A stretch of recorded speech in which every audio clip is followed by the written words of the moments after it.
Hello, I'm Alex Gibson, and you're at Appalshop, located in Whitesburg, Kentucky. We're a multimedia and performing arts institution, and for a KPA contribution, I would like to submit this collection of regional artists. We hope you enjoy. Thank you for watching.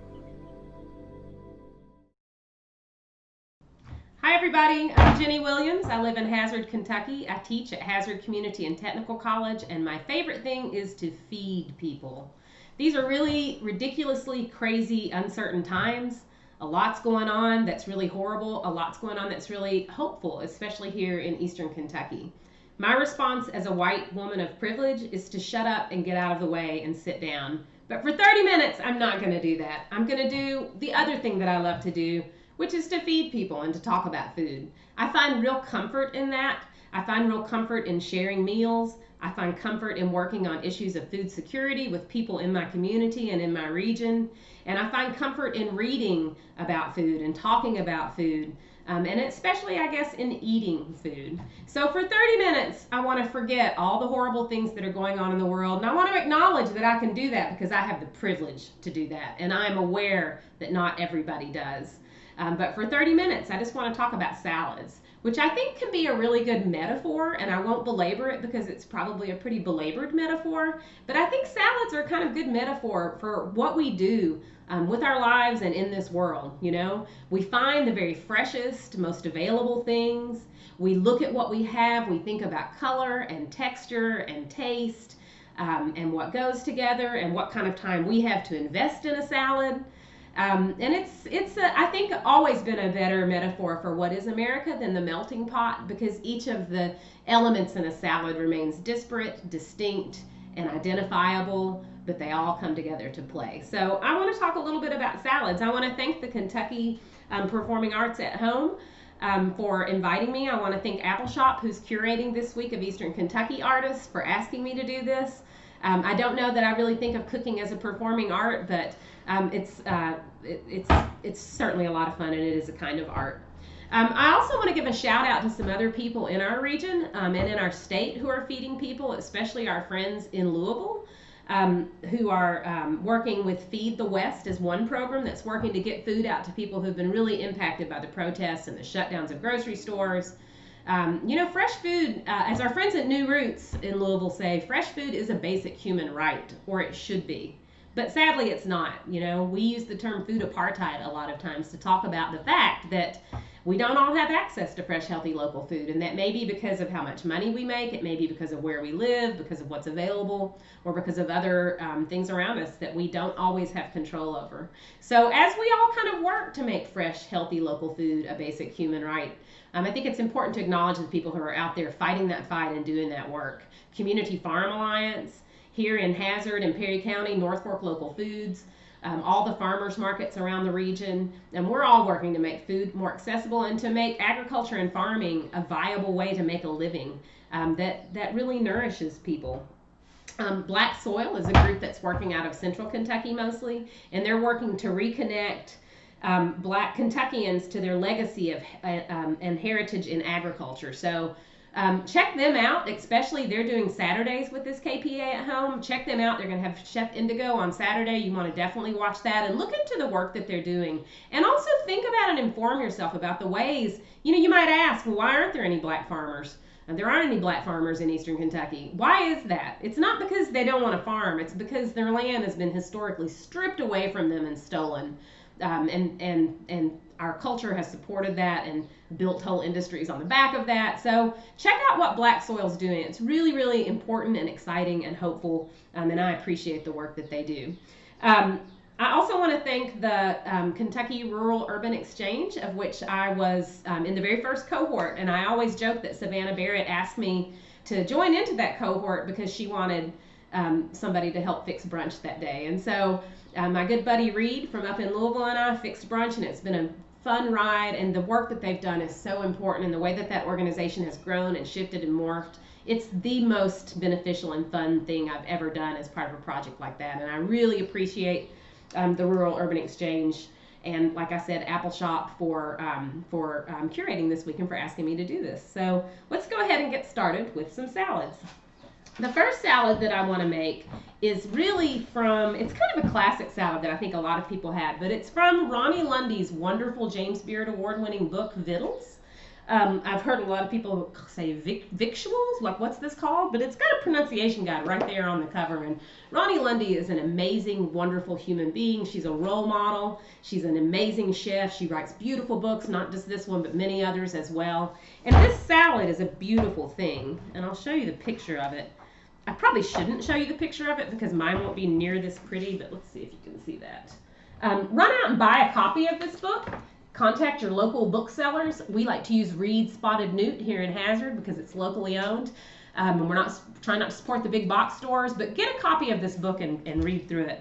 And I'm going to do a few modifications to this. This honestly is good just with frozen peas in the winter. I've also made it with the sugar snap peas without shelling them.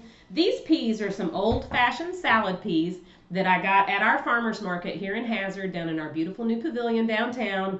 And I shelled these out because I like them that way, and the shells weren't that, were a little tough. So I shelled these out, and then I just blanched them super, super quickly. So I got a pot of water boiling. I took the shelled peas. I dunked them in. I had ready a bowl of ice and water, and I dunked them into the boiling water. I didn't even wait a full minute.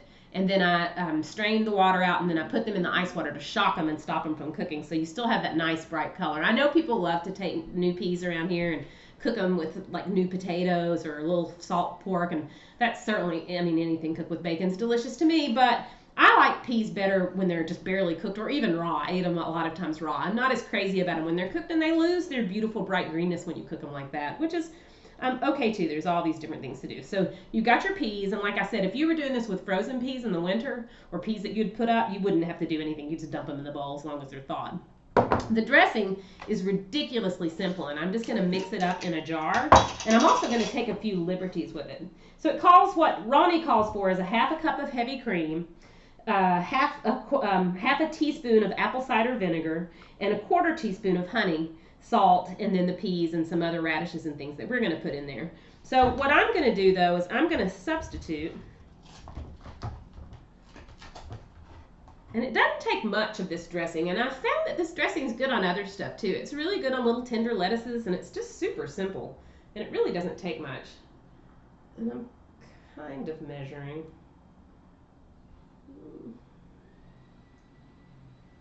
Instead of using cider vinegar, I'm going to use this really beautiful, this is a basil vinegar that my friend Susan Hall made for me. And it's really pretty, and it smells. If you could turn on the smell feature on your computer now and get a whiff of that. I mean, it just, oh my God, it really smells good. And I'm going to use this instead because it's going to give a really pretty little pink color, and also because I like the flavor of it. I love cider vinegar. I use it in almost everything. And it calls for just a half teaspoon, so I'll just kind of slosh some in there.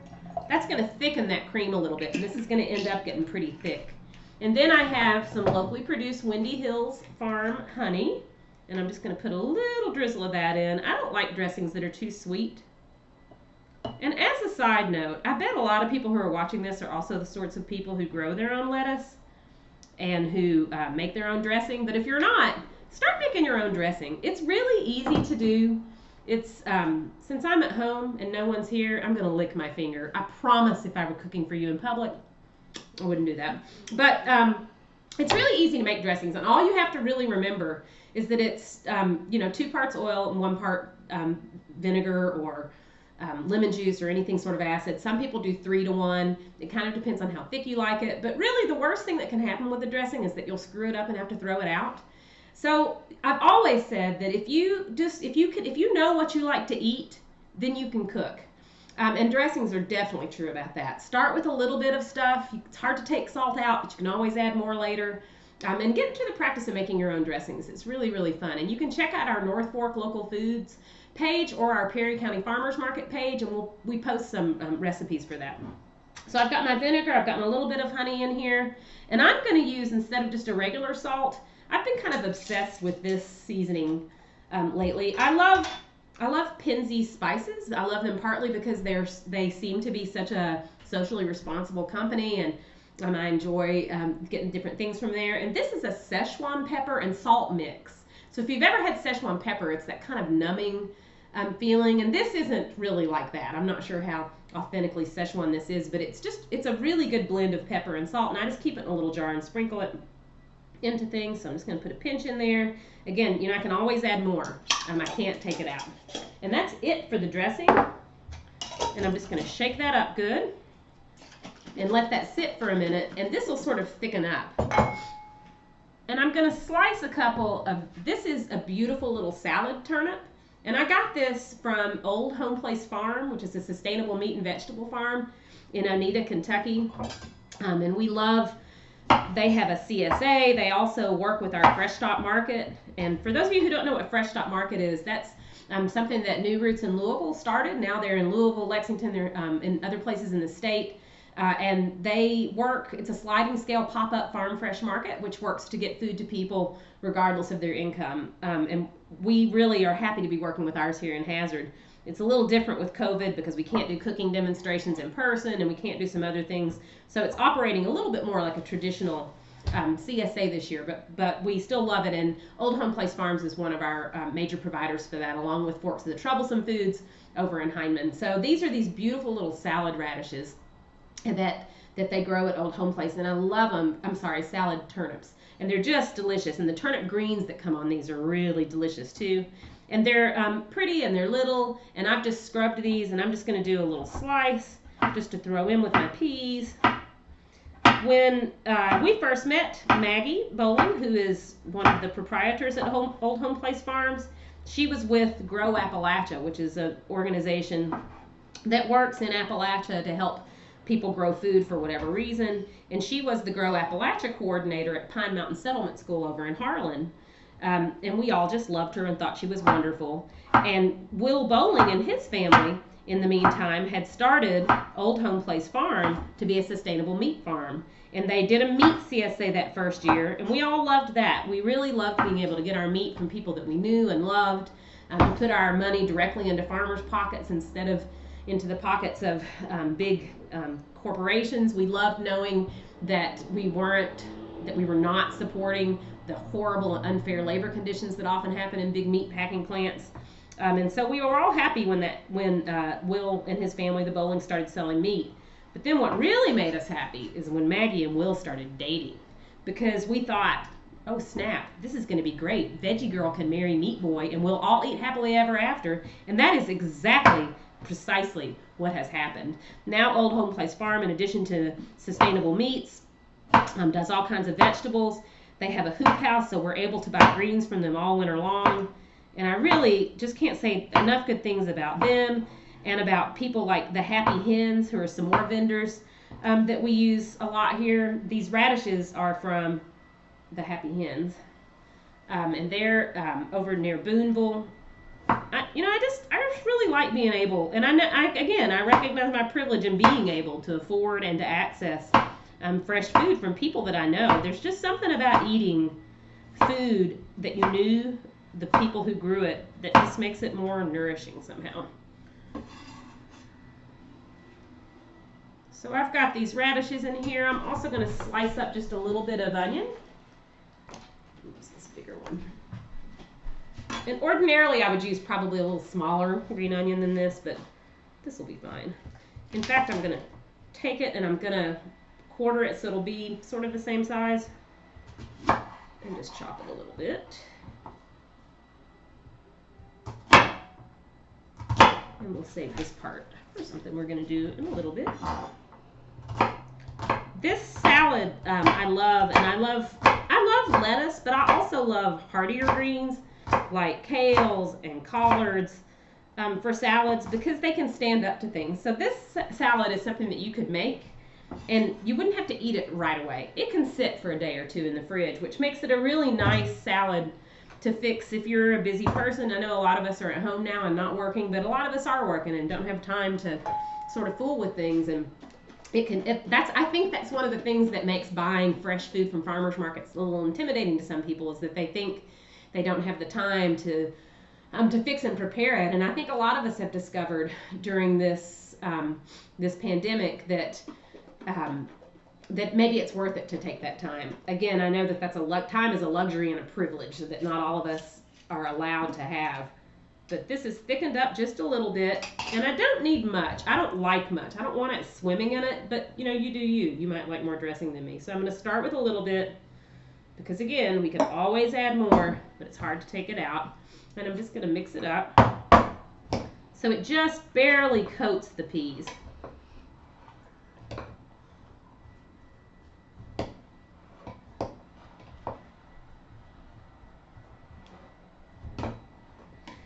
A really super social person, and I love to feed people and have dinner parties and take stuff places. And I've been really grateful to live in Hazard, Kentucky, in my small town during this pandemic, because I haven't had to isolate myself as much as I think a lot of people in bigger cities do. So like this salad, I'm probably not going to eat this. I'm probably going to sit out on my porch later, maybe reading a book. And eventually one of my neighbors will walk by, and I'll be able to holler down from a safe social distance and say, hey, do you want some pea salad? And then we'll have a conversation. So I haven't felt as cut off from the world as I think a lot of people in big cities do. And I really appreciate living in a small town like this. And so I'll give the salad to somebody later, but I'm going to taste it first.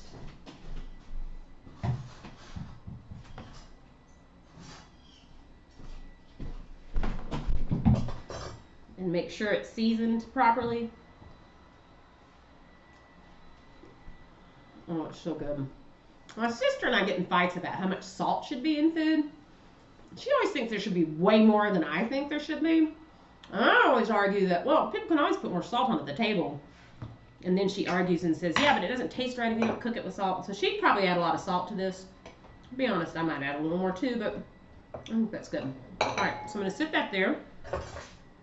And the next thing I'm going to do is a sort of a salad, and I will talk about how I was served this. But first I want to talk a little bit about how I grew up in Hazard, Kentucky. I'm 55, so I was born in 1965. Like I said, I've lived a life of incredible privilege. My father was a doctor.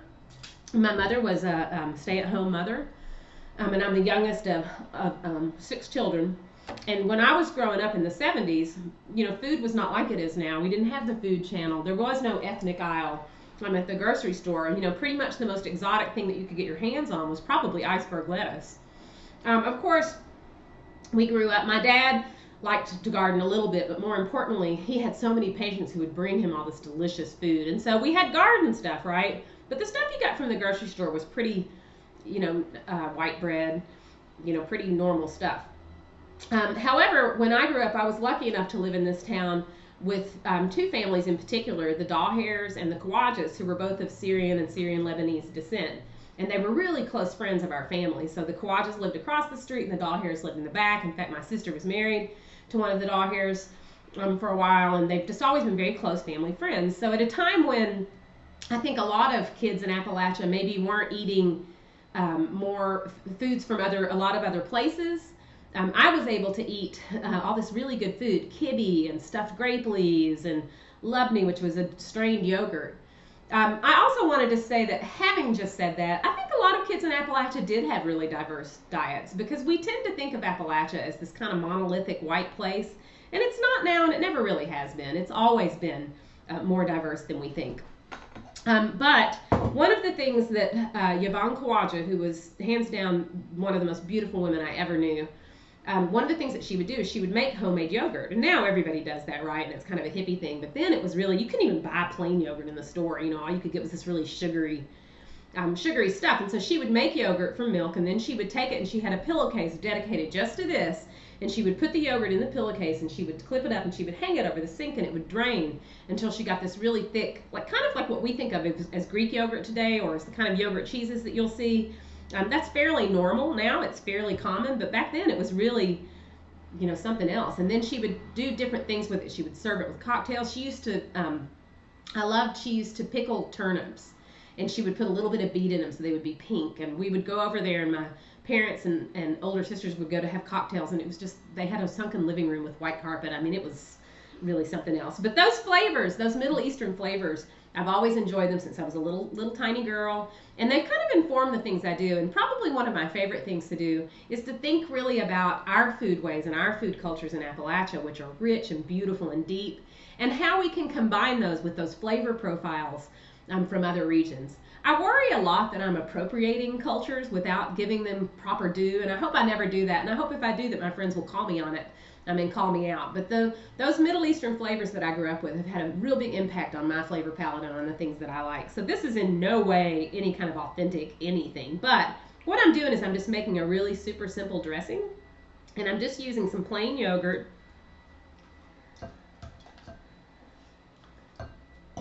And one thing, and that is za'atar, which is a spice mix that's really common in Middle Eastern cooking, and it's just delicious. And I'm just putting a little bit in. I've used this for a while without really knowing what it is, but it's sumac, which we grow here. So I haven't experimented with this yet, but I'd like to start making my own za'atar, which I haven't done. So that's all I did to this. I'm going to put a little bit of adobo in it. This is just a garlic flavored salt. And then I'm going to just take, I went day before yesterday, I guess. I visited Missy Young at Second Chance Homestead, which is out in Erie, Kentucky. And her garden's beautiful. It's like if you had a picture book for a child of some perfect traditional garden, it would be her garden. It's just beautiful, and it's really where she goes to grow food, obviously, which she sells at the farmer's market, but also just to kind of find her own peace. And we were in the garden with my daughter, Lily, and our friend Libby, and the girls were helping to weed. And Missy just sort of sat down, or didn't sit down, sort of bent down and picked a few things. She picked an onion and peeled the dirt part off of it, and she picked a few leaves, and then she took the onion and she wrapped it in the leaves and handed it to me. And she carries, I love that she carries a salt shaker in her pocket when she's in the garden. And I've got all these greens that I've just washed, and I've got them wrapped in damp towels. And I've got some beautiful chard. I've got several different kinds of kale.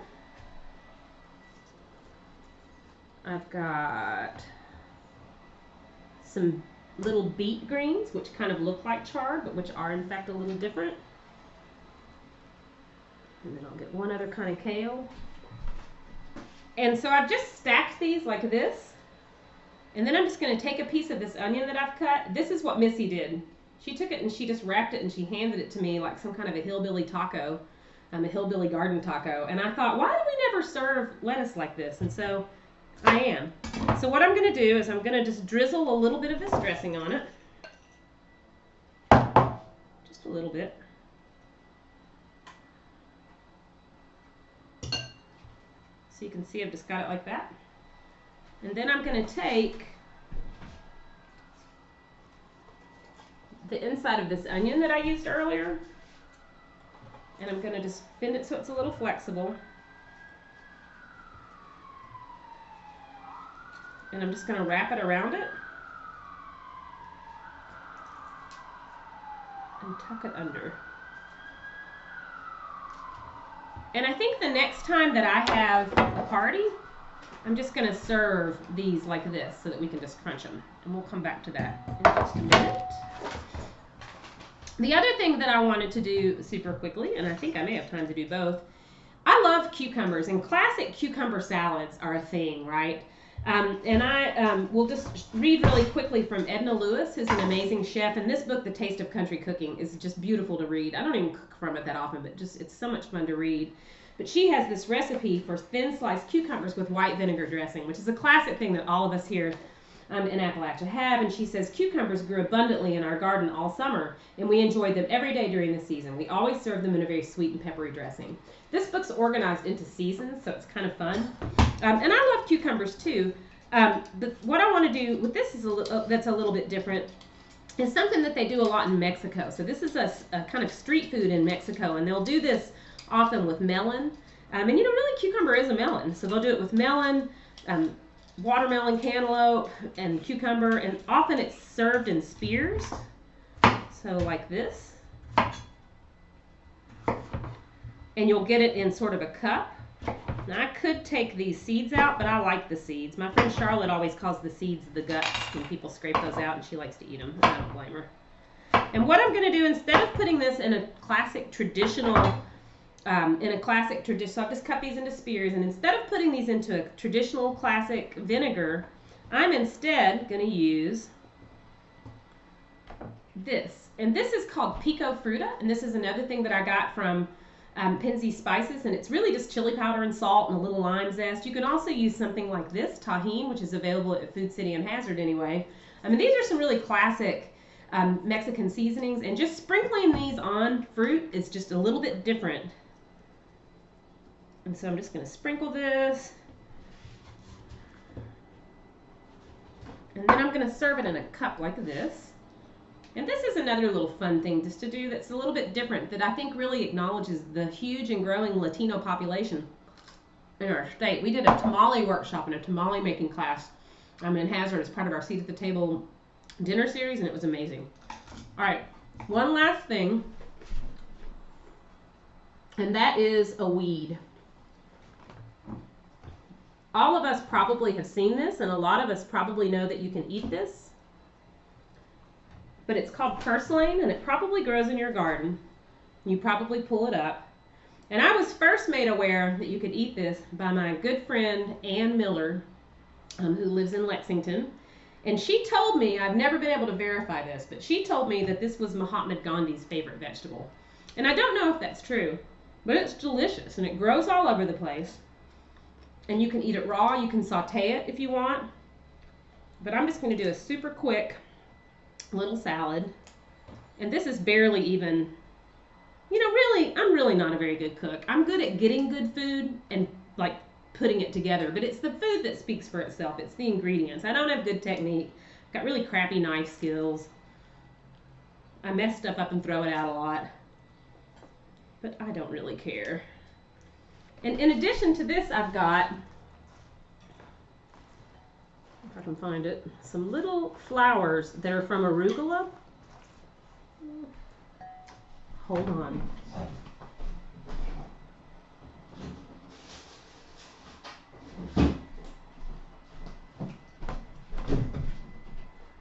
Missy Young at Second Chance Farmstead, her some of her arugula had bolted, and then also her mustard. And so these little petals are just so pretty, and and they taste good.